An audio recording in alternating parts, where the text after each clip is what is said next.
Hey everyone, today we're doing a little bit of Snek-Natomy. So, we start with the nom-nom seekers and the fluff. I'm just kidding. We're not doing that stuff. But we are going to do a snake anatomy one. Keep it really quick, keep it really simple for you guys. But it kind of helps a little bit of terminology and just kind of understanding snakes in general. With us today is Rico, or Puerto Rico. It's the first time he's actually been on camera. He always has a bit of a shed issue, which I don't know why. His conditions have always been great, but he is our Enchi Ghost ball python, and this next coming breeding season, he's going to have a chance to be a breeder for us. But anywhoozleby, we're going to start from head to tail on these guys. So starting with the nose and the head. So right off the top, you can see, if he decides to stay still, we have the nostrils, and there's a bunch of like little holes right under the nostrils that kind of lead back a little bit towards the back of his head, and those are the heat pits.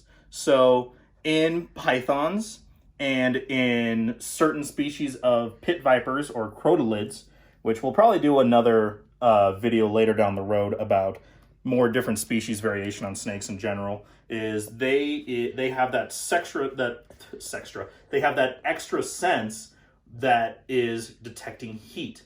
So even though it's dark, they can't see very well, they can pick up a warm-blooded animal's heat signature from those pits. And as you can see, he's had his tongue sitting there flicking in and out this whole time. That is how they pick up scent, with that forked tongue. It comes back inside of their mouth, and on the roof of their mouths, they have this little organ called the Jacobson's organ, that when the tongue brushes against that organ, it allows the snake to kind of register those scent particles and interpret what that scent is, if it's prey, if it's a predator, what it is, how long it's been, which way it went. All of that can be interpreted between that tongue flicking out, gathering scent particles, and then rubbing against that Jacobson's organ on the roof of their mouth. Cats actually have that Jacobson's organ as well. So when you see that cat kind of go, like when you like breathe in kind of hard and like kind of crunch up their nose, that's them breathing in, and they're using their Jacobson's organ too. But moving right along to the biggest and probably clearest definition of whatever snake we're talking about, and that is the scales. So clearly the scales they cover the entirety of the outside of the snake. And snake scales are made of keratin, just like our fingernails, our hair, rhino horns. That's all keratin. So that's what these scales are. It's just hardened. And you'll notice that you can see that there's kind of a difference in the shape and the size of the scales from the top of the snake down to the belly.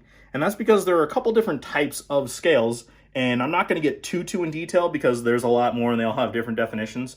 But we're going to talk just very basic stuff. So the top part that everybody sees, that they all have the pattern, those are called the dorsal, or on the side, the costal scales. Costal scales. Costal? I think it's costal scales.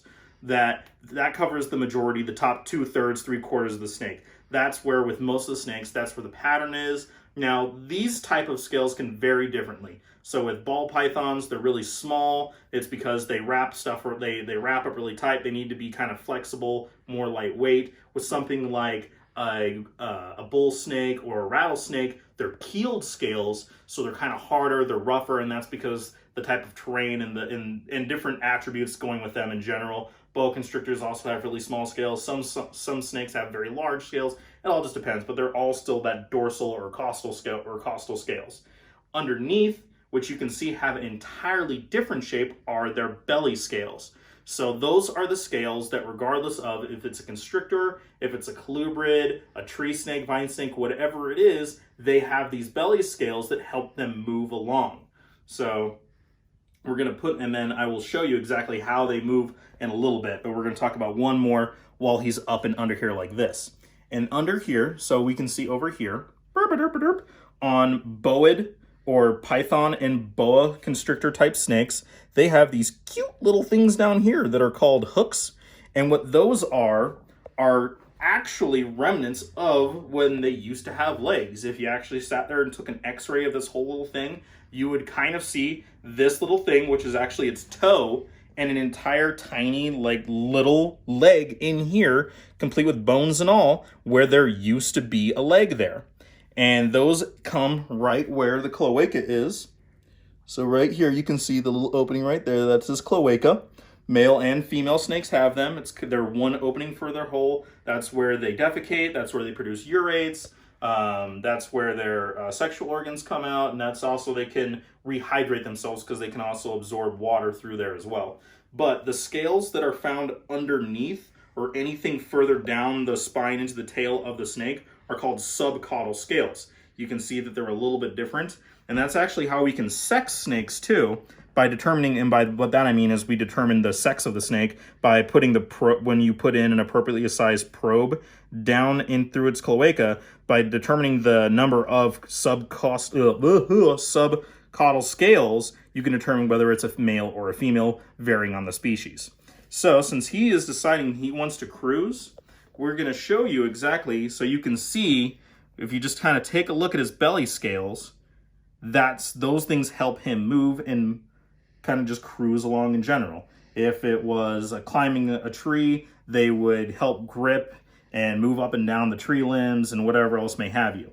But that is just the quick little Snek-Natomy for you guys. Keeping it real quick, keeping it real basic, but just something to kind of help kind of understand and figure out exactly what that is. So from the tongue flicking in like that with a Jacobson's organ, which they're really known for, all the way down, just a little bit of helpful terminology and just something else to just kind of help understand these cool little legless buddies.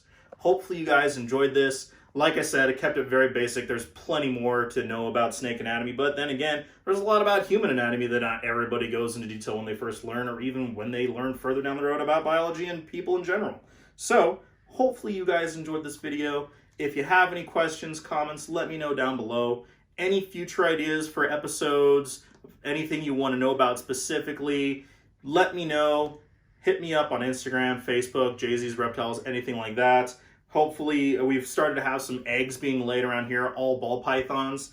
But if you're interested in what those are, if you're interested in some future clutches coming from us, let me know. Hit me up, private message me. We'll let you know kind of what we're working with, and I'll check you next time.